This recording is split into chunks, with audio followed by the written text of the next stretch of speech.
Androany isika dia hijery zavatra roa ilaina amin'ny fanahy masina.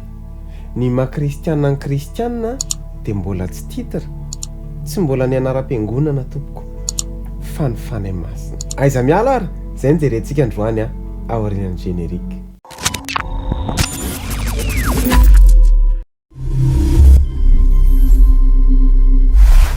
Faly miarabantsika amin'ny anaran'i Jesosy tompoko. Ry namako, mila miverina amin'ny fahatsoran'ny filazantsara isika. Mila miverina amin'ny fahatsoran'ny teny isika. Ary mila petraka ny fon'ny fiangonana ny fanahy masina. Satria tena malemy loatra ny fiangonana. Satria nahoana ho ianao betsaka ny kristianina resin'ny fahotana, resin'ny fialonana, resin'ny filibana. Betsaka ny kristianina resin'ny masturbation, tsy montina. Betsaka ny kristianina resin'ny lainga. Maro isika kristianina no resy satria nahoana?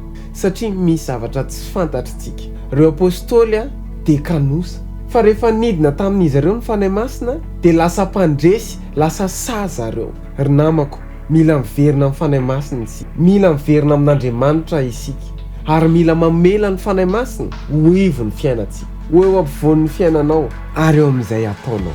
Misy zavatra anankiroa reto mila ilainao amin'ny fanahy masina. Voalohany, ny amenony anao sy ny tarihany anao. Ary faharoa, ny anosorany anao. Rehefa manositra anao ny fanahy masina tsy hoe menjery ianao, fa lasa feno kapasite ary tsy voageja ny fahotana intsony. Fa lasa ianao no midomina ny fahotana. Ianao no manjaka amin'ny devoly. Zany ny profiny ositra zany. Aoka hirotsaka aminao zany ositra zany ary andrehatra anao amin'ny anaran'i Jesosy. Raha nahafinaritra anao ny vidéo dia aza misalasala, milike sy micommente sy mipartage.